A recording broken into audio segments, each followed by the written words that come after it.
So there is a lot of different gear in Borderlands 2. You've got some really awesome gear like the Unkempt Herald, as well as some pretty terrible gear like the Devastator. But for the most part, whether they are good or bad items, most items in Borderlands 2 are at least somewhat useful. However, there is some useless gear in this game.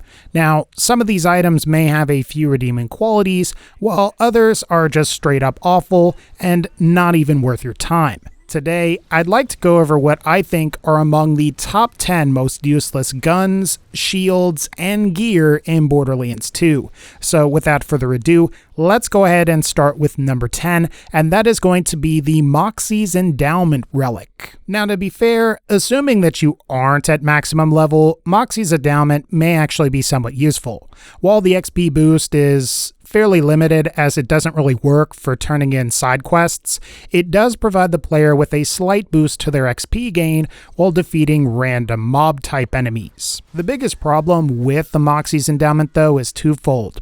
Like other relics, the strength of the endowment's effect is determined by the item's level. So, in order to get the highest XP gain possible, you need a really high-level Moxie Endowment. The problem with that is that lower level characters can't benefit from that higher XP gain because of the level requirement. What's even worse is that the OP8 Moxies Endowment is capable of the highest XP gain boost possible. However, by the time you can even use it, you've already hit max level, and thus you can't really gain any more experience. So while it's not entirely useless, the ideal max XP boost, max level version of the Moxies Endowment Relic is. Thankfully, completing its associated side quest, the Good, the Bad, and the Mordecai, allows the player to potentially farm a mini-boss named Cradle who drops the Lyuda. Otherwise, acquiring this relic isn't really worth it. Number 9. The Landscaper Shotgun. So of all of the weapons on this list, I think it could be argued that this one is the most useful. This is because the Landscaper is at least functional and isn't bugged, broken, or limited by some kind of level cap. However, as I think you will discover with a number of other items on this list, I do think that the Landscaper is seriously hampered by poor design. The Landscaper is the only weapon in Borderlands 2 that has projectiles that seemingly fire away from the crosshair as you pull the trigger. And with this shotgun, it's totally possible to fire it at an enemy and have the projectiles go around enemies instead of straight into them. It's really a shame that this particular weapon was designed this way, as the Landscaper could have been a lot more useful. Now, I guess if you do want one, you can get one of these from the Hodunks at the end of the Clan War questline, but if you ask me personally, I'd rather just side with the Zaffords and deal with the Cullen SMG's self-slag. Number 8. The Basic Repeater Pistol. Now, I know that some of you will be upset at this pick, as the Basic Repeater is compatible with Zero's bore skill, and for that reason, it can be used to one-shot various bosses regardless of level. However, I would argue that it's pretty useless all the same. While the Basic Repeater did serve some purpose at one time, many newer versions of Borderlands 2, including the Game of the Year edition and the Handsome Collection, now come with the Golden Gearbox guns, and provided you have either of these versions or all of the DLC, you would really have to go out of your way just to use the Basic Repeater. You'd have to unequip that fairly decent Gearbox Jacob sniper, or you would have to unequip that decent Vladoff AR, and if you ask me, there's no real benefit to doing that at the very beginning of the game. Something that I think you also have to consider is that while the Basic Repeater can one-shot Hyperius with Zero's bore skill, it's really Zero's bore that's killing Hyperius. And again, while it's pretty impressive that you can kill Hyperius this way, most other bore-compatible weapons can do it as well. I'd normally tell you how to get this gun, but I'm just going to assume you already know how to get it. Number 7. The Pot of Gold. So, the Pot of Gold was actually a pretty cool idea. A shield that can randomly drop money whenever it's damaged might actually be really useful in earlier stages of Borderlands 2, and it may have even been useful in the later stages of Borderlands 2, provided its implementation and money awarded scaling was good. The problem, though, is that the Pot of Gold only has a chance, and I need to stress chance to drop $1 every time the shield is damaged. And because the pot of gold is only dropping $1 every once in a while, you really have to question if it's really worth taking the time to even equip it. And bizarrely, Gearbox has also made the pot of gold really difficult to acquire, as the bagman, who can normally drop the pot of gold, doesn't respawn after the end of the Rainbow side quest. So even if you wanted this item as a sort of novelty, it has been made unnecessarily difficult to acquire. I'm going to say that the pot of gold is useless as it's currently implemented, and it's a shame that the pot of gold sucks. But I guess we can be thankful that it sort of paved the way for the awesome Eddie Oz kit from Borderlands the pre-sequel, so there's something to be said for that. Number 6. The Vault Hunter's Relic. I'm of the opinion that the Vault Hunter's Relic is of both poor design and nearly useless.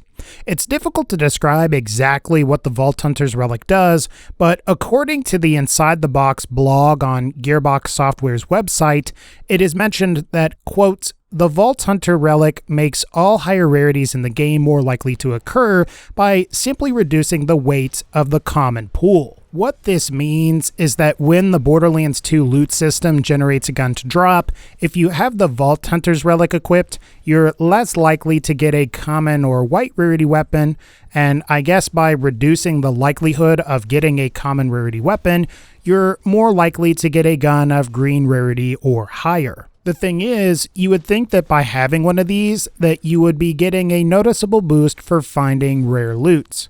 Granted, while 5% isn't much, that's actually pretty decent considering that blue or rare items normally have a 1 out of a 100 chance to drop. Again, you probably have this relic already with the newer versions of Borderlands 2, but it was originally acquired through the Necromancer pack, or if you originally pre-ordered the game when it launched. Number 5. The Midnight Star Grenade. I guess to be fair, the Midnight Star was meant to be a joke from the Captain Scarlet DLC's developers.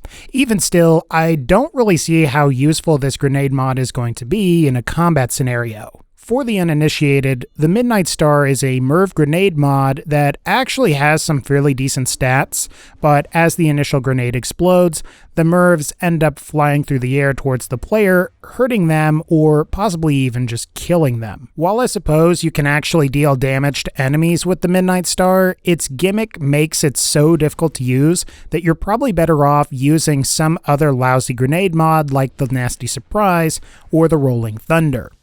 But I guess if you're curious and you want one, you can get the Midnight Star from the Message in a Bottle side quest located at Magnus Lighthouse. Maybe you'll get a few laughs out of it, but don't expect anything practical. Number 4. The Cradle Shield.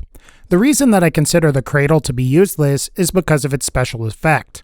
As soon as the shield depletes, it deploys a copy of itself that can explode as it hits an enemy, and while this could have potentially been a good idea, the problem is that the Cradle's damage scaling has always been terrible and has never worked right, even 5 years after Borderlands 2's initial release. It really is amazing that after all of the nerfs, patches, and other fixes, that the Cradle's explosive damage was totally ignored.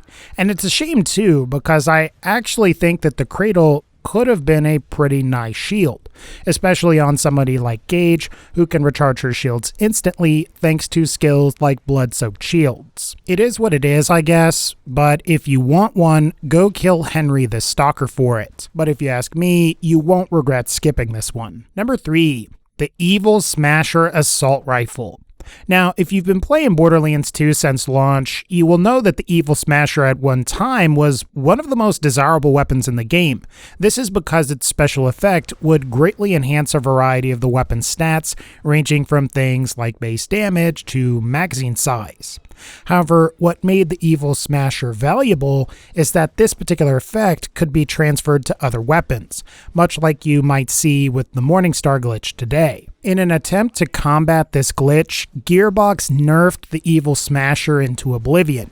greatly reducing the chance at which the Evil Smasher special effect can occur, and also seemingly reducing the range of the potential enhancement. What was ultimately left was an assault rifle with far below average base damage and low magazine size, and for lower difficulties, the Evil Smasher was made so weak that no one would use it, and for higher difficulties, the Evil Smasher pretty much became useless due to the fact that the enemies will regenerate all the damage that the Evil Smasher can potentially deal. It's kinda sad, really. What was once an amazing weapon is now sort of a glorified paperweight, and it's not even worth doing the Chosen One side quest that you need to do in order to get it. Number 2. The mysterious Amulet Relic.